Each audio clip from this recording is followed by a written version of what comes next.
Fala pessoal, tudo bem com vocês? Sejam muito bem-vindos ao canal Investidor Neto.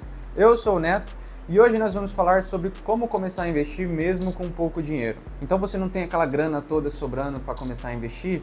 Ou então pensa, poxa, investimento é só para quem tem muito dinheiro? Hoje eu vou te provar que não.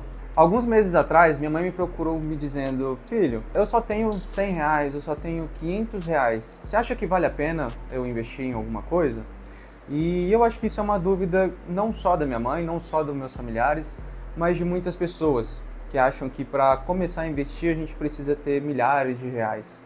E hoje eu vou te provar que não, que hoje com apenas R$ 10, R$ 100, R$ 1.000, o valor que você tiver para investir, o importante é que você comece a investir. Porque, para ser bem sincero, não são R$ 100, R$ 500 ou R$ 1.000 que vão te deixar rico. Mas o que vai te deixar rico é o hábito de poupar e investir, mesmo que em pequenas quantidades. Então vamos lá, eu vou te mostrar algumas opções hoje que a gente pode fazer com os primeiros 50, 100, R$ 1.000. Mas antes de falar de investimentos, um passo atrás que é muito importante é a questão de poupar, que é justamente o que a gente deve fazer antes de começar a investir. É entender quais são os meus gastos hoje, quais são os meus rendimentos, e onde nesse cálculo que eu posso fazer sobrar algum recurso. E um erro que eu cometia muitas vezes era começar a poupar e cortar muitos gastos repentinamente. Então eu cortava aquele famoso cafezinho, eu cortava todas as assinaturas de streaming que eu tinha, tudo isso pensando em poupar, quem sabe ali R$ 100, R$ 200 por mês. Só que aí tem um porém. Toda vez que a gente faz isso, a gente esquece que mudanças muito bruscas, elas não costumam dar muito certo ao longo do prazo. Então a dica importante é, comece aos poucos. Comece cortando aquilo que você não está usando. O próprio exemplo dos streamings, vamos pensar que, poxa, eu tenho 5 assinaturas de streamings. Será que eu estou usando as 5? Será que eu não posso cortar uma, cortar duas? E com esses R$ 50 que sobra por mês, será que eu não poderia começar a investir? Esse é o pensamento. Primeiro vamos poupar, entender onde os nossos gastos eles estão alocados e com isso a gente começa a pensar, poxa, está sobrando um pouquinho aqui, posso começar a investir. Bom, então como primeiro passo, a gente deu uma vasculhada ali no que a gente pode cortar de gastos desnecessários.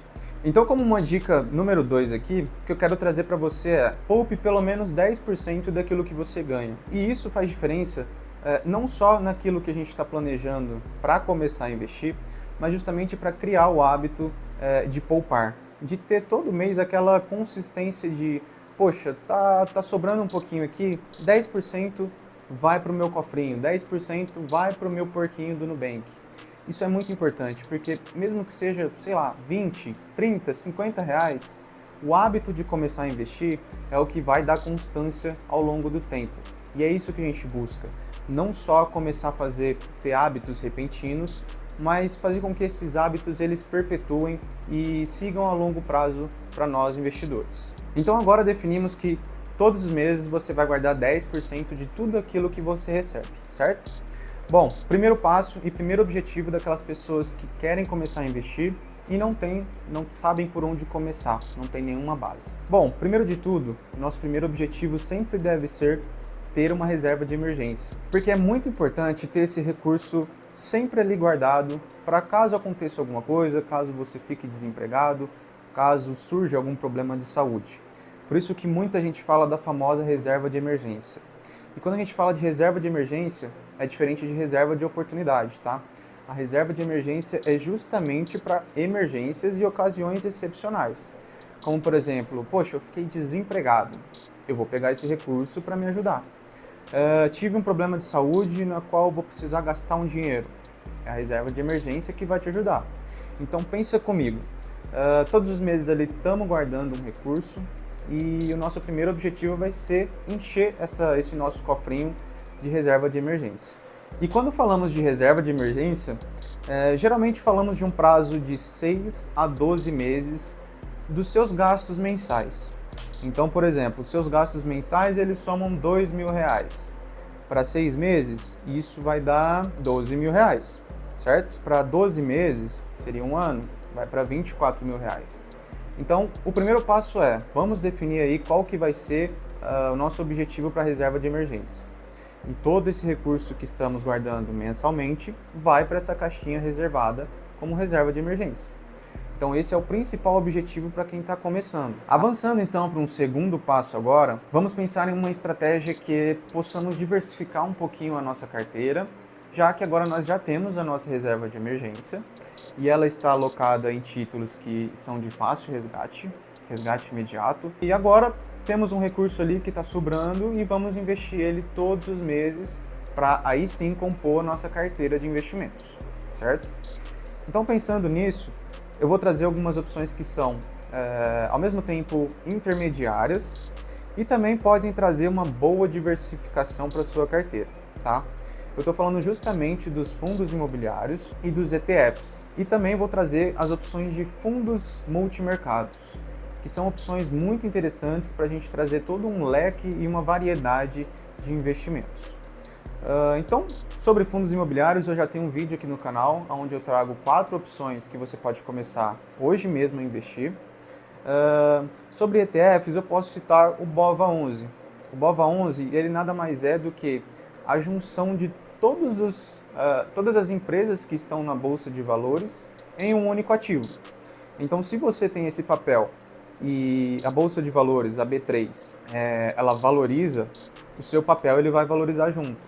Então, o BOVA11 é um ETF que acompanha toda a movimentação ali de um benchmark. Eu vou trazer isso mais aprofundado em um próximo vídeo. Falando um pouquinho mais sobre fundos multimercados, essa é uma das opções que eu também gosto bastante. Por quê? Bom, existem inúmeras oportunidades no mercado e dentro disso, o que mais vale destacar é que quando a gente investe em um fundo de investimentos, a gente não está investindo necessariamente no fundo, mas sim no gestor, na pessoa que está ali por trás tomando as decisões e no que aquele fundo ele está baseado. Então, poxa, é um fundo multimercado que ele tem uma estratégia cambial. Então ele vai acompanhar todas as variações cambiais a qual ele está atrelado. Ou seja, quando falamos de fundos imobiliários, falamos ali de gestores profissionais que podem aplicar tanto em renda fixa, renda variável, fundos multimercados que compram cotas de outros fundos e por aí vai. Então é uma opção muito interessante para quem quer diversificar a sua carteira e trazer mais flexibilidade ali para a gestão do seu portfólio. Agora eu quero compartilhar com vocês o erro que quase me fez desistir de poupar meu dinheiro e investir todos os meses. Então, toda vez que a gente começa algo novo, a gente quer sempre buscar diversas formas de ganhar dinheiro rápido. E esse foi o principal erro que eu cometi. Então, sempre busquei entender sobre investimentos, entender sobre o que poderia gerar de retorno a longo prazo. Mas como um grande entusiasta ali, eu sempre queria ter ganhos rápidos e ganhos expressivos. Então, como grande parte dos investidores, a gente começa a pesquisar sobre day trade, sobre mercado de opções. E se você não é um profissional muito aprofundado na área, eu tenho certeza que você vai perder dinheiro. E foi o erro que quase me fez desistir.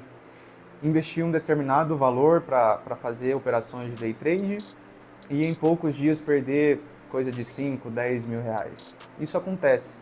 Isso acontece com muitas pessoas que se arriscam em mercados que não entendem, que não se aprofundam e que buscam retornos rápidos.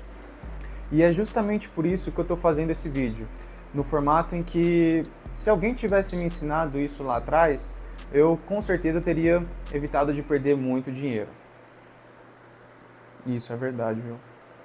Então a dica de ouro que fica para esse vídeo é: não importa o valor, não importa se hoje não está sobrando dinheiro, faça um mapeamento daquilo que você pode cortar de gastos, aquilo que não está te gerando nenhum valor e comece a fazer sobrar um dinheirinho no mês. Eu tenho certeza que você tem aquela assinatura de streaming que está lá parada há muito tempo, aquela assinatura de aplicativo que você não está utilizando. Você vai conseguir achar uma coisa que você não está necessariamente utilizando agora. Depois disso, 10% todos os meses, repetidamente, mesmo que o valor seja muito baixo. E o mais importante de tudo é consistência. Faça todos os meses. Eu sugiro que, assim que você receber o seu salário, a primeira coisa é: vou separar os meus 10%. E eu vou fazer um desafio aqui com vocês. Eu quero que daqui a um ano você volte nesse vídeo, se ele fez alguma diferença na sua vida, e daqui a um ano você vai me falar, poxa, eu comecei porque você falou para eu separar 10% dos meus rendimentos todos os meses, e daqui a um ano você vai ver que realmente faz diferença. Então, se você gostou do tema desse vídeo, não esquece de clicar no gostei, comenta aqui embaixo o que mais que você quer ver aqui no canal, ativa o sininho das notificações para sempre ficar antenado nos próximos vídeos. Por hoje é isso, um abraço e até mais!